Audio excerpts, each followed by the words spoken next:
ಕನ್ನಡ ಓದಕ್ಕೆ ಬರೋದಿಲ್ಲ ಅಂತ ಒಂದು ಹೇಳಿಕೆಯನ್ನು ಕೊಟ್ಟಿದ್ದಾರೆ. ಅದ್ರ ಬಗ್ಗೆ ನಿಮ್ಮ ಅಭಿಪ್ರಾಯ ಏನು ಸರ್? ಈಗ ನೋಡಿ, ಏನು ಕನ್ನಡನೂ ಬರಲ್ಲ, ಓದಕ್ಕೂ ಬರಲ್ಲ, ಬರೆಯೋಕ್ಕೂ ಬರಲ್ಲ, ಸುಮ್ಮನೆ ಮಾತಾಡ್ತಾನೆ ಅಷ್ಟೇ. ಹೊತ್ತು ಏನಿಗೂ ಅನಾನಾಯಕರು. ಇವರು SLC ಪಾಸ್ ಮಾಡಿ ಫಸ್ಟ್ ಹೋಗಿ ಕೇಳಿ. ಹೋಗಿ ಎಜುಕೇಷನ್ ಮಿನಿಸ್ಟ್ರ್ ಕೊಟ್ಟಿದ್ದಾರಲ್ಲ, ಆಹಾ ಏನು ಸರ್ಕಾರವೋ ಏನು ಕಥೆಯೋ.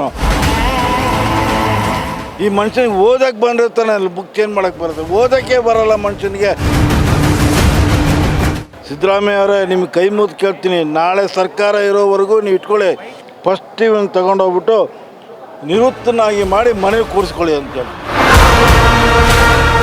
ಸರ್, ಅಂದರೆ ಇತ್ತೀಚಿನ ದಿನಗಳಂದರೆ ನಿನ್ನೆ ಮೊನ್ನೆ ನಮ್ಮ ಮಧು ಬಂಗಾರಪ್ಪನವರು ಕನ್ನಡ ಓದಕ್ಕೆ ಬರೋದಿಲ್ಲ ಅಂತ ಒಂದು ಹೇಳಿಕೆಯನ್ನು ಕೊಟ್ಟಿದ್ದಾರೆ. ಅದ್ರ ಬಗ್ಗೆ ನಿಮ್ಮ ಅಭಿಪ್ರಾಯ ಏನು ಸರ್? ಈ ಸಚಿವರು ನಮ್ಮ ಬಂಗಾರಪ್ಪ ಕಾಲದಲ್ಲಿ ಎಷ್ಟೋ ಚೆನ್ನಾಗಿತ್ತು. ಇವರಿದ್ದಾರೆ ನೋಡಿ, ಏನು ಕನ್ನಡನೂ ಬರಲ್ಲ, ಓದೋಕ್ಕೂ ಬರಲ್ಲ, ಬರೆಯೋಕ್ಕೂ ಬರಲ್ಲ, ಸುಮ್ಮನೆ ಮಾತಾಡ್ತಾನೆ ಅಷ್ಟೇ. ಹೊತ್ತು ಏನಿಗೂ ಅನಾನಾಯಕರು. ಇವರು SLC ಪಾಸ್ ಮಾಡಿ ಫಸ್ಟ್ ಹೋಗಿ ಕೇಳಿ. ಇವ್ರಿಗೆ ಹೋಗಿ ಎಜುಕೇಷನ್ ಮಿನಿಸ್ಟ್ರ್ ಕೊಟ್ಟಿದ್ದಾರಲ್ಲ, ಆಹಾ ಏನು ಸರ್ಕಾರವೋ ಏನು ಕಥೆಯೋ.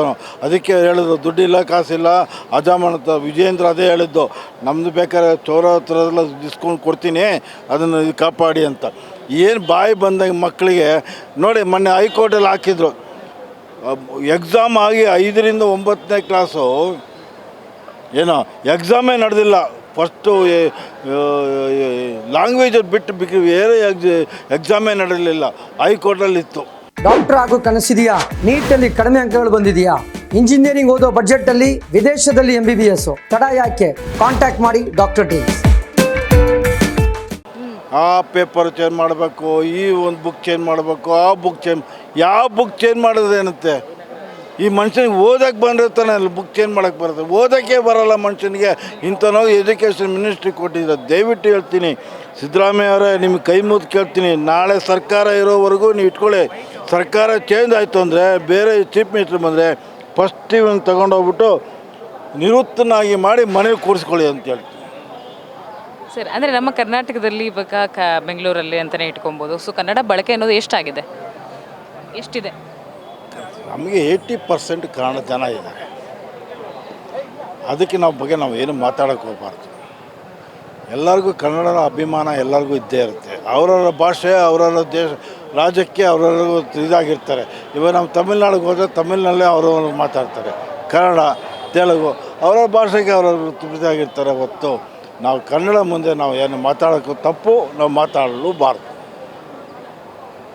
ಇವಾಗ ಬೇರೆ ಭಾಷೆ ಅಂದರೆ ಬೇರೆ ಭಾಷೆನವರು ನಮ್ಮ ಕರ್ನಾಟಕಕ್ಕೆ ಬರ್ತಾರೆ, ಬೆಂಗಳೂರಿಗೆ ಬರ್ತಾರೆ.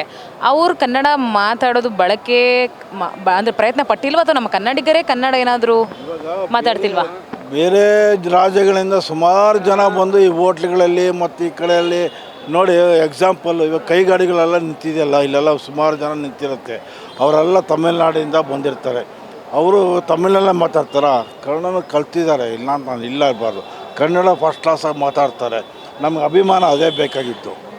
ಏನಮ್ಮ ಎಷ್ಟಮ್ಮ KG ಅಂದರೆ, ಅಣ್ಣ 150 ರೂಪಾಯಿ KG ಅಂತಾರೆ. ಅದು ನಮ್ಗೆ ಅಭಿಮಾನ, ಅದು ಕನ್ನಡ ಅಭಿಮಾನ.